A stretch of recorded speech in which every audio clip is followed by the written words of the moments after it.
अस्सलाम वालेकुम स्टूडेंट्स, कैसे हैं आप सब। उम्मीद करती हूँ आप लोग खैर वाफियत से होंगे। तो आज मैं आप लोगों को लिपिड्स पढ़ाऊंगी, थ्रू हैंड रिटन नोट से पढ़ाऊंगी, सिंपल और इजी वर्डिंग में समझाऊंगी। ज़्यादा बड़ी वीडियो नहीं होगी, छोटी छोटी वीडियोस होंगी ताकि आप लोग ज़्यादा स्ट्रेसफुल ना हो। आप लोगों से सिर्फ एक ही रिक्वेस्ट है कि साथ साथ अपने नोट्स बनाते जाएं ताकि पेपर्स में आप लोगों को कोई भी परेशानी ना हो। तो चलें शुरू करते हैं। लिपिड्स को याद रखने के लिए हमेशा आप लोगों ने इन 3 चीज़ों को याद रखना है। पहली चीज़ क्या है? लिपिड्स और organic compound mainly composed of fatty acid. जो लिपिड होते हैं वो ऑर्गेनिक कंपाउंड हैं और ये फैटी एसिड से बने होते हैं। लिपिड ऑर्गेनिक कंपाउंड होते हैं और ये फैटी एसिड से बने होते हैं। दूसरी बात क्या है? Fatty acids act as the building block of lipid. जो फैटी एसिड्स हैं ये लिपिड के बिल्डिंग ब्लॉक है। जब हम लोग घर बनाते हैं तो घर ईंटों से बनता है, उसी तरह लिपिड्स जो हैं वो फैटी एसिड से बनते हैं। लिपिड्स का जो बिल्डिंग ब्लॉक है वो फैटी एसिड है। ओके, थर्ड वाले क्या बात है? They are long chain carboxylic acid containing 12 to 28 carbon atom. जो लिपिड्स हैं ये लॉन्ग चेन कार्बोक्सिलिक एसिड होते हैं जिनके अंदर 12 से लेके 28 तक कार्बन एटम मौजूद होते हैं। Lipids long chain carboxylic acid होते हैं, इनके अंदर 12 से 28 कार्बन एटम मौजूद होते हैं। लिपिड्स क्या है? लिपिड्स ऑर्गेनिक कंपाउंड हैं और ये फैटी एसिड से बने होते हैं। लिपिड्स के अंदर जो फैटी एसिड्स हैं ये बिल्डिंग ब्लॉक होते हैं, as a building block act कर रहे होते हैं। और जो लिपिड्स हैं ये लॉन्ग चेन कार्बोक्सिलिक एसिड होते हैं और इनके अंदर 12 से लेके 28 तक कार्बन एटम मौजूद होते हैं। अब देख लेते हैं simple fatty acids. Simple fatty acids कौन कौन से हैं? हमारे पास आप लोगों की बुक पे जो है वो 4 फैटी एसिड्स लिखे हुए हैं। सबसे पहला है लॉरिक एसिड, सेकंड है स्टेरिक एसिड, थर्ड है पॉल्मेटिक एसिड और फिर है ओलिक एसिड।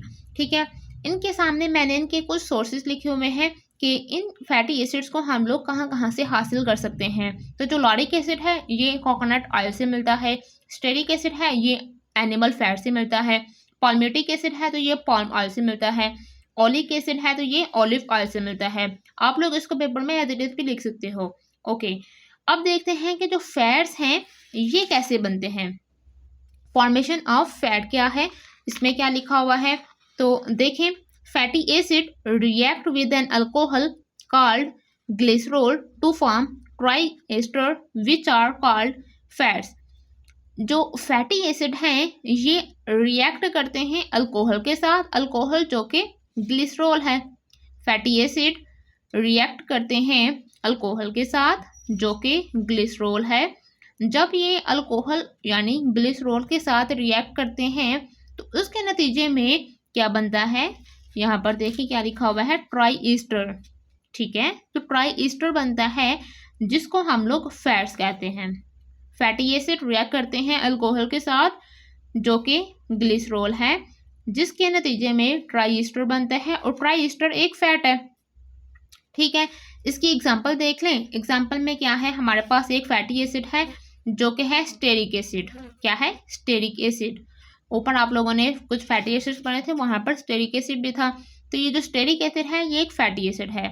अब फॉर्मेशन ऑफ फैट में क्या था कि फैटी एसिड रिएक्ट करते हैं ग्लिसरॉल के साथ, तो ये स्टेरिक एसिड एक फैटी एसिड है। ओके, और ये रिएक्ट कर रहा है ग्लिसरॉल के साथ। जब ये ग्लिसरॉल के साथ रिएक्ट करेगा तो क्या बनेगा? ट्राइस्टीरीन, जो कि एक फैट है। ठीक है, ये इसकी एग्जांपल होगी। लास्ट पे आप लोगों ने ये वाला पॉइंट हमेशा अच्छे तरीके से याद रखना है कि जब ग्लिसरॉल के साथ ट्राई ईस्टर लगता है तो जो प्रोडक्ट है वो बनता है ट्राइग्लिसराइड।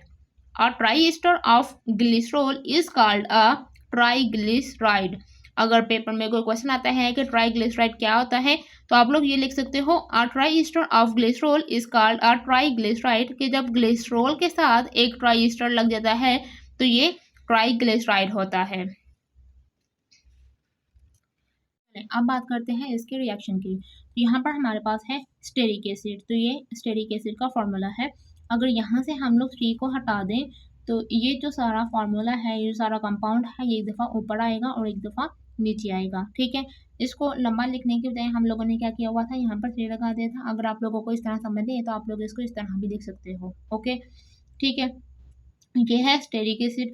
अब स्टेरिक एसिड को हम लोगों ने किसके साथ रिएक्ट करवाना था, ग्लिसरॉल के साथ। तो ये है ग्लिसरॉल, ये ग्लिसरॉल का एक स्ट्रक्चर है। ठीक है, अब इन दोनों ने जब आपस में रिएक्ट करना था तो क्या बनना था, फैट बनना था। तो ये सारा फैट का फॉर्मूला है, फैट का स्ट्रक्चर है। अब देखें होता क्या है कि यहाँ से ये जो वाटर मॉलिक्यूल है ना, वाटर मॉलिक्यूल यहाँ से रिमूव हो जाते हैं। इन तीनों में से ये वाटर मॉलिक्यूल रिमूव हो जाएंगे। जब ये दोनों आपस में रिएक्ट करेंगे तो इनमें से जो वाटर मॉलिक्यूल है ये रिमूव हो जाएंगे। वाटर मॉलिक्यूल रिमूव हो गए तो बाद में हमारे पास ये जो सारा कंपाउंड है ये आपस में बॉन्ड बना लेंगे, रिएक्ट कर लेंगे, जिसके नतीजे में हमारे पास जो है ये फैट बन जाता है। अगर आपको अभी भी समझ नहीं है तो ये देखें, ये CH3 है तो यहाँ पर भी CH3 है, CH2 16 है तो CH2 16 है, COO, C एक डबल बॉन्ड O ये है और एक O ये है। अब इसने इसके साथ रिएक्ट किया था ना, तो इसके साथ इसने बॉन्ड बनाया था, तो ये क्या है, CH2। ठीक है, उस तरह हम सेकंड वाला भी इसी तरह आया हुआ है और थर्ड वाला भी यहाँ पर है। तो इसकी आप लोगों को समझ आ गई होगी। ये हमारे पास स्टेरिक एसिड है, स्टेरिक एसिड ने ग्लिसरॉल के साथ रिएक्ट किया। रिएक्ट करने के बाद क्या हुआ, यहाँ से वाटर मॉलिक्यूल रिमूव हो गए। रिमूव होने के बाद जब इन दोनों ने आपस में बॉन्ड बनाया तो ये फैट बन गया। अब बात करते हैं इनके सोर्सेज की। लिपिड्स के सोर्सेज क्या हैं कि लिपिड्स को हम लोग कहाँ कहाँ से हासिल कर सकते हैं। तो क्या लिखा हुआ है, animal fats are found in adipose tissue. जो एनिमल फैट होते हैं ना ये एडिपोज टिश्यू में पाए जाते हैं। Vegetable oils are found in seeds and roots of plant. जो वेजिटेबल ऑयल्स होते हैं ये सीड्स और रूट्स ऑफ प्लांट में पाए जाते हैं। ओके, ये लिपिड्स के सोर्सेज हैं। ये आप लोगों को शॉर्ट क्वेश्चन भी आ सकता है, तो इसको आप लोगों ने मस्ट करना है। अब लास्ट पे है हमारे पास इंपॉर्टेंस ऑफ लिपिड। इसमें क्या लिखा हुआ है, mainly serve as the rich source of energy in animal. जो लिपिड्स होते हैं ना, lipids mainly serve as a rich source of energy in animals. के एनिमल्स के अंदर lipids rich source of energy अपना काम कर रहे होते हैं। कि एनिमल्स अपनी ज़्यादातर एनर्जी जो है वो लिपिड से हासिल करते हैं। ठीक है, एनिमल्स अपनी एनर्जी जो है ज़्यादातर लिपिड से हासिल करते हैं। अब लास्ट पे आपकी बुक पे एक बहुत ही इंटरेस्टिंग इंफॉर्मेशन अबाउट सोप, मतलब कि साबुन के बारे में जो है वो एक बहुत ही मज़े की इंफॉर्मेशन लिखी हुई थी।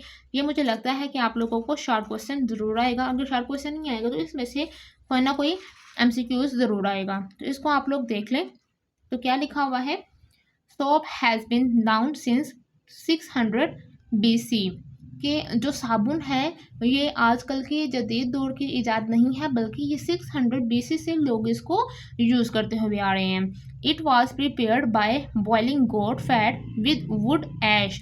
अब ये कैसे बनाते थे वो, गोट फैट, जो बकरे का फैट होता है, बकरे की जो चर्बी होती है उसको वो बॉयल करते थे, किसके साथ, वुड ऐश, लकड़ी की राख के साथ। क्या करते थे, एक कंटेनर लिया, कंटेनर में बकरे की जो फैट है उसको डाला और साथ लकड़ी की जो राख होती है उसको ऐड कर दिया और उसको बॉयल किया। बॉयल करने के बाद क्या होता था कि इनका साबुन बन जाता था। ये साबुन इस तरह बनाते थे।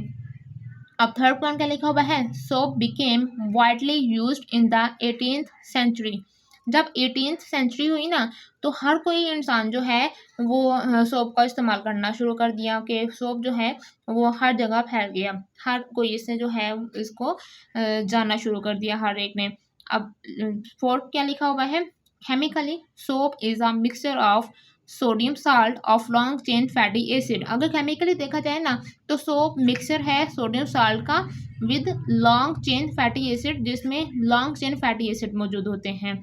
लास्ट पे क्या लिखा हुआ है, produced by the hydrolysis of animal fat with alkali.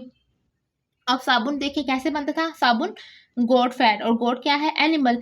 Animal का जो फैट है जब उसको अल्कली के साथ हाइड्रोलिसिस कराई जाती है तो फिर जाके सोप प्रोड्यूस होता है। तो ये इसकी बहुत ही बेसिक इंटरेस्टिंग इन्फॉर्मेशन थी सोप के बारे में। तो इसको आप लोगों ने एज इट इज़ याद भी कर लेना है, लिख भी लेना है, और इंशाल्लाह अगर पेपर में आप लोगों को आएगा तो आप लोगों का ये पूरा शॉर्ट क्वेश्चन बिल्कुल सही होगा।